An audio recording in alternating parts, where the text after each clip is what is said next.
నెల్లూరులో సిపిఎం 27వ మహాసభలు ఘనంగా ముగిశాయి. 3 రోజుల పాటు జరిగిన మహాసభల్లో ఆ పార్టీ నూతన రాష్ట్ర కార్యవర్గాన్ని ఎన్నుకున్నారు. మరోసారి ఏపీ సిపిఎం రాష్ట్ర కార్యదర్శిగా వంకాయల శ్రీనివాసరావు ఏకగ్రీవంగా ఎన్నికయ్యారు. 3 రోజుల పాటు జరిగిన మహాసభల్లో చర్చించిన ప్రధాన అంశాలేంటి, ఈ మహాసభల్లో ఎలాంటి తీర్మానాలు తీసుకున్నారు అనే దానిపై ఏపీ నూతన సిపిఎం కార్యదర్శి శ్రీనివాసరావుతో మా ప్రతినిధి నరసింహులు ఫేస్ టు ఫేస్. ఒకప్పుడు ఉద్యమాల పురిటిగడ్డగా పేరుగాంచిన సింహపురిలో 3 రోజుల వరకు రాష్ట్ర మార్క్సిస్ట్ పార్టీ 27వ సభలు విజయవంతంగా ముగిశాయి. ఈ సభల్లోకి సంబంధించి ముఖ్యంగా ఈ సభల్లో తిరిగి రెండోసారి వి శ్రీనివాస్ గారు రాష్ట్ర కార్యదర్శిగా ఎన్నికయ్యారు. ఈ మహాసభల నుంచి ఎలాంటి మెసేజ్ని ఇస్తున్నారు, ముఖ్యంగా ఇందులో ఏం తీర్మానాలు జరిగినాయి, ఆ తీర్మానాల అమలుకు ముఖ్యంగా కార్యాచరణ ఎలా ఉండబోతున్న విషయాలను రాష్ట్రానికి సంబంధించిన అంశాలపైన శ్రీనివాసరావు గారితో మాట్లాడేందుకు మనం ప్రయత్నం చేద్దాం. సార్ చెప్పండి, రెండోసారి మీరు సిపిఎం రాష్ట్ర కార్యదర్శిగా మీరు ఎన్నికయ్యారు, కంగ్రాచులేషన్స్. అలాగే అనేకమైనటువంటి రాష్ట్రంలో సవాళ్లు ఉన్నాయి. ఈ సమావేశాల్లో ఏం తీర్మానాలు చేశారు, వాటి పరిస్థితి ఏంటి?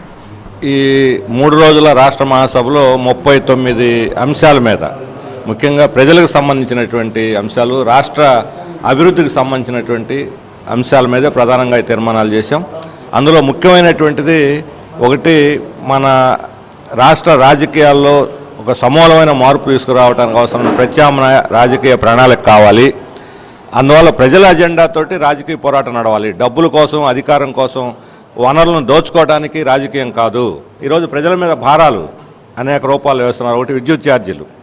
ఈ విద్యుత్ ఛార్జీలు, ట్రూ అప్ ఛార్జీలు, లేదా స్మార్ట్ మీటర్లు, ఇదంతా చాలా తడిసి మోపిడే భారంగా మారుతున్నది.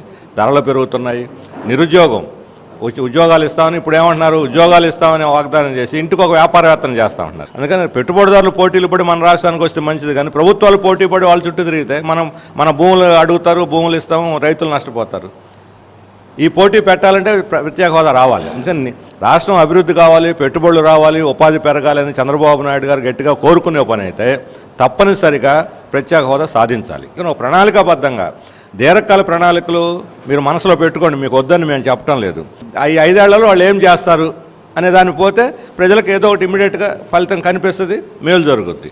అందుకని ఈ జనాన్ని మభ్యపెట్టే ప్రణాళికలు కాకుండా వాస్తవంగా ప్రణాళికలు రూపొందించండి అనేది మేము తీర్మానాల్లో అనేక తీర్మానాలు చేసాం. వాటిలో ముఖ్యమైనటువంటి పెద్ద ఎత్తున ఇప్పుడు అంటే మొత్తం కేంద్రీకృతం చేస్తున్నారు, నిధులోటు మళ్లిస్తున్నారు అనేది ఉంది. ఇంకోటి సాగునీటి పరిస్థితులు గమనించినట్లయితే ఎటు లేనటువంటి శ్రీశైలం చూస్తే నిరంతరం కొట్లాటగా మారిపోయినటువంటి పరిస్థితి ఉంది. వాటి నుంచి రాష్ట్ర ప్రభుత్వం, ముఖ్యంగా రాష్ట్ర రైతాంగం కానివ్వండి, తాగునీటికి కూడా తరుముకొచ్చేటటువంటి పరిస్థితి. దీనిపైన మీ పోరాటం ఎలా ఉండబోతుంది? ఇప్పుడు సాగునీటి వ్యవహారాలు కృష్ణా, గోదావరి 2 కూడా ఇంటర్ స్టేట్ అంతర్రాష్ట్ర ప్రాజెక్టులు.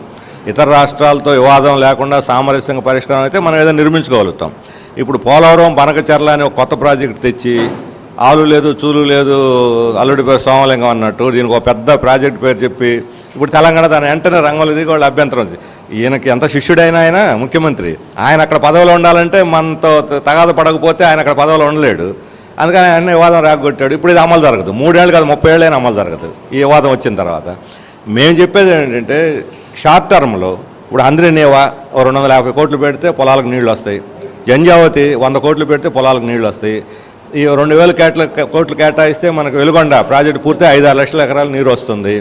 ఇటువంటి వాటికి చిన్న చితక డబ్బులు పెట్టి 5 ఏళ్లలో మీరు పూర్తి చేసేస్తే దాదాపు 20-30 లక్షల ఎకరాలకి నీళ్లు అదనంగా వస్తాయి. ముఖ్యంగా అంటే గతంలో సారా ఉద్యమానికి నాంది పలికినటువంటి నెల్లూరు జిల్లా ఇక్కడ విజయం కూడా సాధించింది. ఈరోజు రాష్ట్ర ప్రభుత్వాలు, గత వైఎస్ఆర్ కాంగ్రెస్ పార్టీ కానివ్వండి, ప్రస్తుత కూటమి ప్రభుత్వం కానివ్వండి, నియంత్రణ విధానాన్ని కొనసాగిస్తాము మధ్య విషయంలో అన్నారు. ఈరోజు చూస్తే గ్రామాన బెల్ట్ షాపులు వెళ్తున్నాయి. దీనిపైన ఎలా ఉండబోతుంది? ముందు దీనికి ఒక రాజకీయ చిత్తశుద్ధి ఉండాలి, పొలిటికల్ విల్ పవర్. ప్రజల ఆరోగ్యమా, ఖజానా నింపుకోవటమా, ఈ రెంటిలో తేల్చుకోవాలి. ప్రజల ఆరోగ్యం అనుకుంటే సారా మీద నియంత్రణ పెట్టితే కఠినంగా అమలు చేయొచ్చు. నియంత్రణ ఉంటే చాలామంది కుటుంబాలను కాపాడవచ్చు. అది క్రమంగా నిషేధానికి కూడా దారితీస్తుంది. నియంత్రణ లేకపోతే నిషేధం ఎక్కడి నుంచి వస్తుంది? మహాసభల్లో ప్రజల్ని సమీకరిస్తాం, ఉద్యమాన్ని మళ్ళీ పునర్నిర్మిస్తామని అంటున్నారు.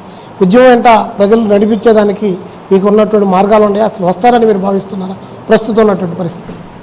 ఉద్యమంలోకి రాకుండా తప్పించుకునే మార్గం లేకుండా చంద్రబాబు నాయుడు గారు మోడీ చేస్తున్నారు.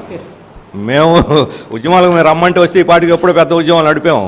వామపక్ష సిపిఎం 3 రోజుల పాటు నెల్లూరులో నిర్వహించిన 27వ మహాసభల అనంతరం రెండోసారి రాష్ట్ర కార్యదర్శిగా ఎన్నికైన వి శ్రీనివాసరావు ఈ మహాసభ అలాగే భవిష్యత్ ప్రణాళికలపై చెబుతున్నటువంటి మాటలు. కెమెరా పర్సన్ ప్రవీణ్తో నరసింహులు, హెచ్ఎం టీవీ, నెల్లూరు నుంచి.